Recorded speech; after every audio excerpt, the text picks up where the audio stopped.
Hey guys, Gary here, and today we've got a nice video for you if you're into bench press, which can go through 5 tips that hopefully you can take into your training and will hopefully help you get a better bench.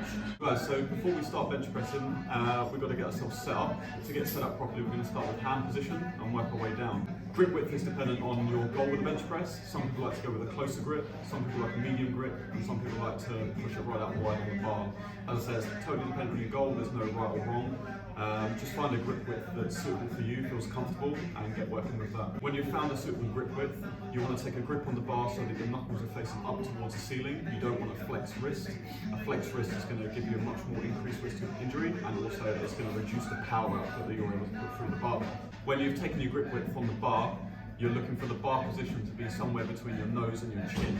So if you're not within that zone, you know your head might be too far back or too far forward on the bar.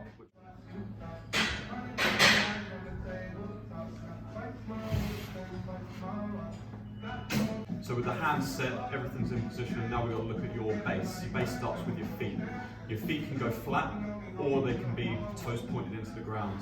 Your foot position is really dependent upon your comfort more than anything else. But if you're average Joe looking to bench press and you have no rules and regulations to train by, then you can put your feet wherever you like. I'd go with whatever feels comfortable. An example of a toes down setup would look like this.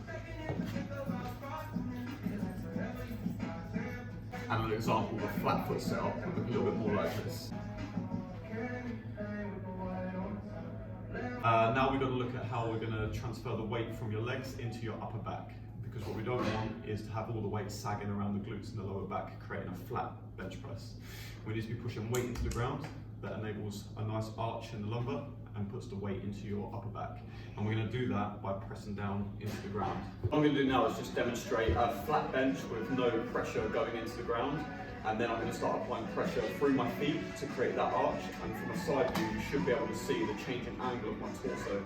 And hopefully the second example should look a lot better and give the impression of a better platform to bench press from.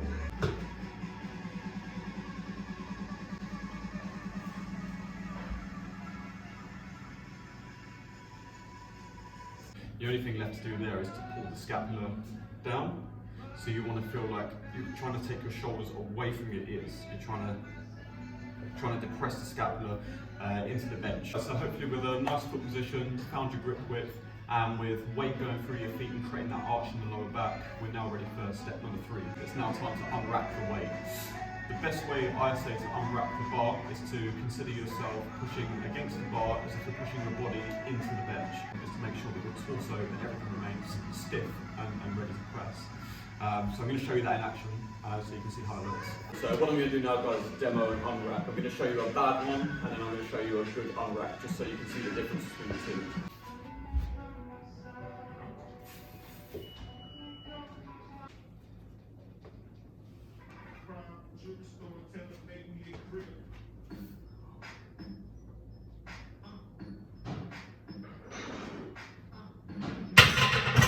So think about keeping your body as stiff and as tight as possible before you unrack and during the unrack, so that you can press with your most potential. Cool. So now step number 4. So now, guys, it's ready to move the bar. Depending on your grip width, that's going to dictate a lot of where your touch point is. As a general rule of thumb, you're looking for around the sternum area. That's where the barbell's going to touch. And yeah, the barbell has to touch. If the barbell doesn't touch, you're not completing the full repetition, you're not getting the most out of the exercise. So generally speaking, the touch point will largely be dictated on your lever length and also your chosen grip width. As a rough rule, the narrower you are on the bar, the lower your touch point will be on your chest, and the wider you go out on the bar, the higher the touch point will become. So take note of where you're grabbing the bar, because that will help give you an indicator as to where you're going to be touching on your chest. So once we've found our desired touch point, that's where we're going to target each rep. Every rep wants to look and feel the same, so try and get used to feeling the same touch point. As soon as the bar comes into contact with that touch point, that's your cue to press with power and get that bar away from your body. And what I'm going to do now is show you a couple of reps in action. With a sideway camera, so you can see my bar path, my touch point, and you can see what I mean when I say to bring the bar down under control and then driving the bar with power off your chest.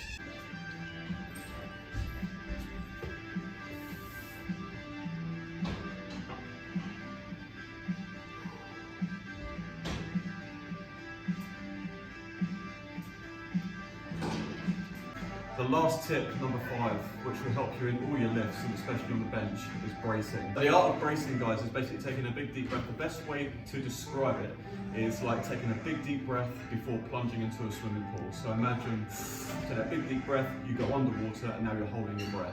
That's essentially what you're doing when you're lifting, and you're trying to breathe into the belly. So you're trying to expand your belly, your diaphragm, your obliques, abs. You want everything feeling really braced and tight. The trick is, when we do this on the bench press and for any other lift, is we want to maintain it through the set. So we can't just do that for rep 1, relax and try and complete the rest of our set. So what it's going to mean is you're going to get used to holding your breath for a substantial amount of time, which will take some practice. I'm going to show you now an example of a braced bench press and an unbraced bench.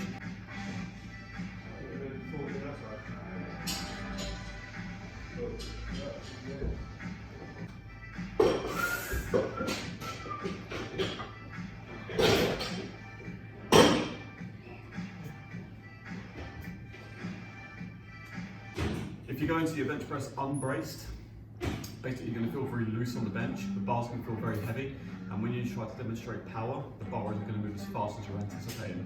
One extra tip on bracing, especially in the early stages while you're practicing, if you can't hold your breath for the entirety of a set, you can reset and re-brace, and the best opportunity for you to do that is at lockout. So there's 5 simple tips to help you through the bench press.